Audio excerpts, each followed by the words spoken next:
자, 오늘 말씀은 누가복음 2장 1절로 20절의 말씀입니다. 함께 읽습니다. 그때에 가이사 아구스도가 영을 내려 천하로 다 호적하라 하였으니 이 호적은 구레뇨가 수리아 총독이 되었을 때에 처음 한 것이라. 모든 사람이 호적하러 각각 고향으로 돌아가매 요셉도 다윗의 집 족속이므로 갈릴리 나사렛 동네에서 유대를 향하여 베들레헴이라 하는 다윗의 동네로 그 약혼한 마리아와 함께 호적하러 올라가니 마리아가 이미 잉태하였더라. 거기 있을 그때에 해산할 날이 차서 첫 아들을 낳아 강보로 싸서 구유에 뉘었으니 이는 여관에 있을 곳이 없음이러라. 그 지역의 목자들이 밤에 밖에서 자기 양떼를 지키더니 주의 사자가 곁에 서고 주의 영광이 그들을 두루 비추매 크게 무서워하는지라. 천사가 이르되 무서워하지 말라. 보라, 내가 온 백성에게 미칠 큰 기쁨의 좋은 소식을 너희에게 전하노라. 오늘 다윗의 동네에 너희를 위하여 구주가 나셨으니 곧 그리스도 주시니라. 너희가 가서 강보에 쌓여 구유에 뉘어 있는 아기를 보리니 이것이 너희에게 표적이니라 하더니 호련히 수많은 천군이 그 천사와 함께 하나님을 찬송하여 이르되 지극히 높은 곳에서는 하나님께 영광이요 땅에서는 하나님이 기뻐하신 사람들 중에 평화로다 하니라. 천사들이 떠나 하늘로 올라가니 목자가 서로 말하되 이제 베들레헴으로 가서 주께서 우리에게 알리신 바 이 이루어진 일을 보자 하고 빨리 가서 마리아와 요셉과 구유에 누인 아기를 찾아서 보고 천사가 자기들에게 이 아기에 대하여 말한 것을 전하니 듣는 자가 다 목자들이 그들에게 말한 것들을 놀랍게 여기되 마리아는 이 모든 말을 마음에 새기어 생각하니라. 목자들은 자기들에게 이르던 바와 같이 듣고 본 그 모든 것으로 인하여 하나님께 영광을 돌리고 찬송하며 돌아가니라.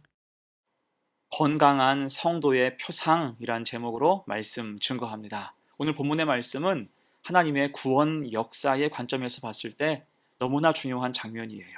약속하신 그리스도의 강림이 이루어졌기 때문입니다. 오늘이 그 첫 장면에 해당합니다. 영광과 은혜 그리고 우리에게 주시는 교훈이 분명하지요. 먼저 1절로 3절을 봅니다. 그때에 가이사 아구스도가 영을 내려 천하로 다 호적하라 하였으니 이 호적은 구레뇨가 수리아 총독이 되었을 때에 처음 한 것이라. 모든 사람이 호적하러 각각 고향으로 돌아가매.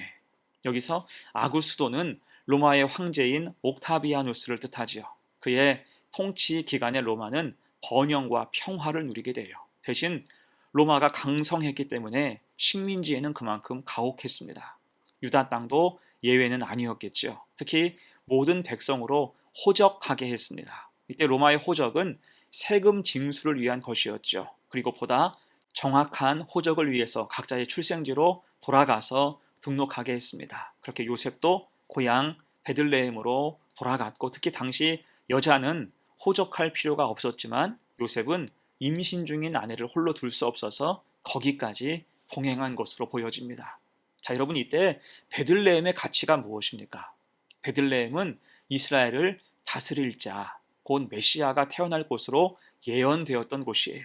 미가서 5장 2절입니다. 베들레헴 에브라다야, 너는 유다 족속 중에 작을지라도 이스라엘을 다스릴 자가 내게서 내게로 나올 것이라. 그의 근본은 상고에 영원에 있느니라. 아멘. 그렇게 마리아는 베들레헴에서 출산하게 돼요. 6절, 7절입니다. 거기 있을 그때에 해산할 날이 차서 첫 아들을 낳아 강보로 싸서 구유에 뉘었으니 이는 여관에 있을 곳이 없음이러라. 아멘.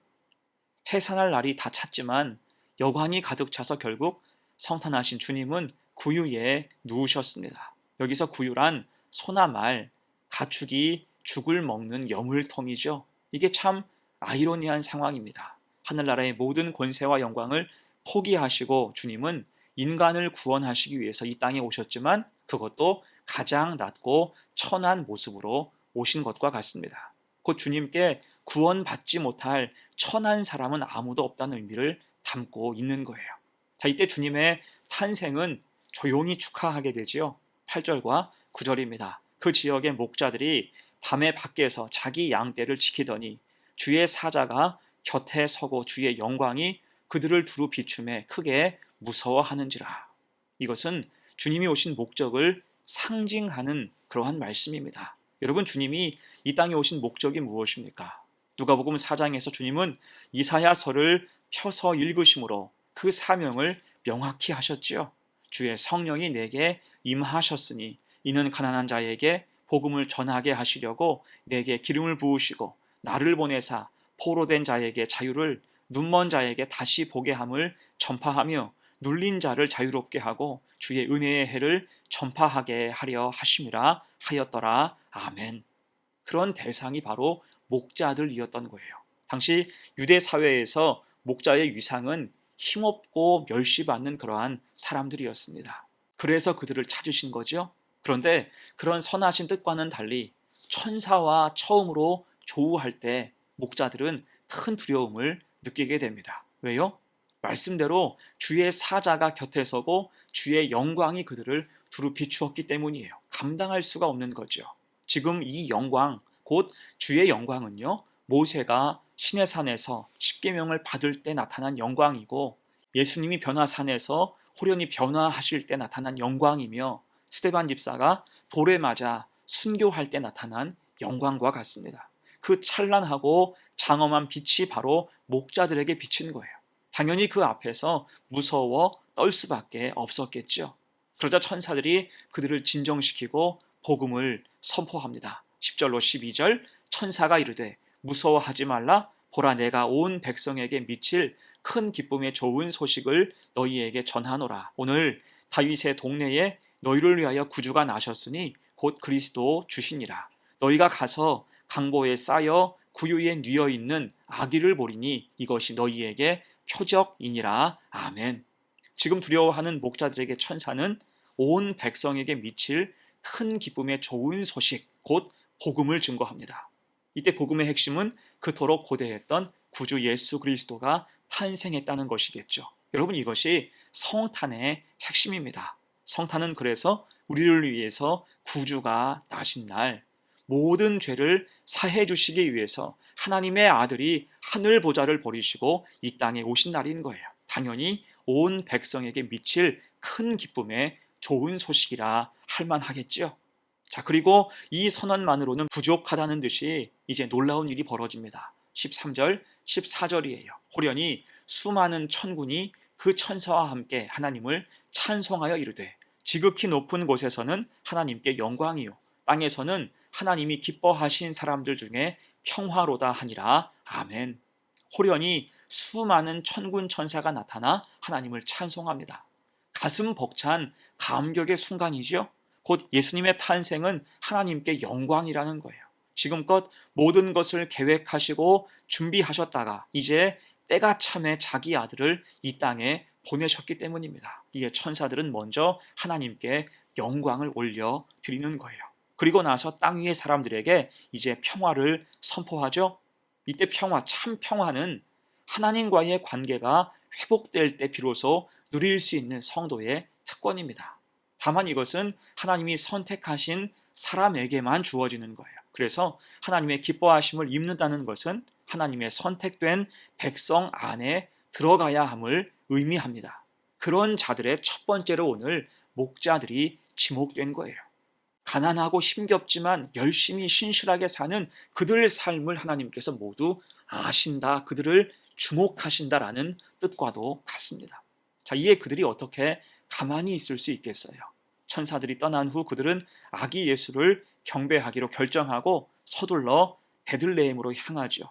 목자가 양을 두고 가는 거예요. 그 무엇보다 그리스도가 중요하고 우선임을 보여주는 의미 있는 장면이라 할 수가 있습니다. 16절로 19절입니다. 빨리 가서 마리아와 요셉과 구유에 누인 아기를 찾아서 보고 천사가 자기들에게 이 아기에 대하여 말한 것을 전하니 듣는 자가 다 목자들이 그들에게 말한 것들을 놀랍게 여기되 마리아는 이 모든 말을 마음에 새기어 생각하니라. 아멘. 곧 목자들은 자신들에게 들려주신 복음을 믿음으로 받고 그것을 전하는 것을 사명으로 알고 감당할 때 복음의 첫 증인이 된 줄로 믿습니다. 자, 그렇게 오늘 본문은 20절로 이 영광의 스토리가 마무리가 돼요. 목자들은 자기들에게 이르던 바와 같이 듣고 본 그 모든 것으로 인하여 하나님께 영광을 돌리고 찬송하며 돌아가니라. 아멘. 목자는 복음을 전달하고 함께 기뻐하며 다시 일상으로 돌아가게 됐다는 거예요. 하지만 오늘 이 사건은 하룻밤의 꿈이 아니죠. 영원을 사모할 꿈과 실제 능력으로 주신 사건과 같습니다. 자, 그럴 때 우리가 기억할 게 무엇입니까? 주님의 역사, 주님의 복음은 일상 가운데 임한다는 거예요. 그런 면에서 오늘 주의 사자가 목자들을 방문한 것은 의미가 있죠. 그들은 늘 제 자리를 지키는 사람들이었습니다. 비록 낮은 자리에서 일하지만 흔들리지 않고 믿음의 길을 가는 사람들이었어요. 영적으로 깨어있는 사람들. 그럴 때 그들은 천사가 전한 복음과 찬양을 목격하는 영광을 누리게 되죠. 그리고 치던 양을 들판에 다 놓아두고 서둘러 주님 계신 곳에 도달하여 그 복음을 전하게 됐습니다. 어떻습니까? 그 보잘것 없는 사람들이 주님을 경배하는 예배자가 되었고 주님의 부모를 위로하는 위로자가 되었으며 복음을 증거하는 사람이 된 것입니다. 그리고 그 사명을 다한 후에는 다시 일상으로 돌아가서 본분에 충실히 능력 있게 살아가게 됐다는 거예요. 곧 오늘 목자는 이 시대 건강한 성도의 표상과도 같습니다. 그렇게 우리도 하나님 앞에서는 신실하게, 세상 앞에서는 성실하게 살아갈 때 하나님의 역사를 맛보며 필요한 곳에 복음을 전하며 우리의 일상을 통해서 주님을 증거할 수 있는 복된 성도가 다 되시기를 간절히 축원합니다. 아멘. 함께 기도합니다. 은혜로우신 하나님, 오늘 그리스도의 강림 첫 장면을 보게 하시니 감사합니다. 주의 천사가 목자들을 찾고 불렀던 찬송처럼 지극히 높은 곳에서는 하나님께 영광이요, 땅에서는 하나님이 기뻐하신 사람들 중에 평화로다. 이 감격이 우리 속에 늘 고동치게 하옵소서. 목자들이 이 소식을 듣고 아기 예수를 찾아 경배하며 복된 소식의 증인이 된 것처럼 우리도 주님의 은혜를 일상을 통해 전달하는 주의 백성들이 되게 하옵소서. 감사드리며 예수님의 이름으로 기도하옵나이다. 아멘.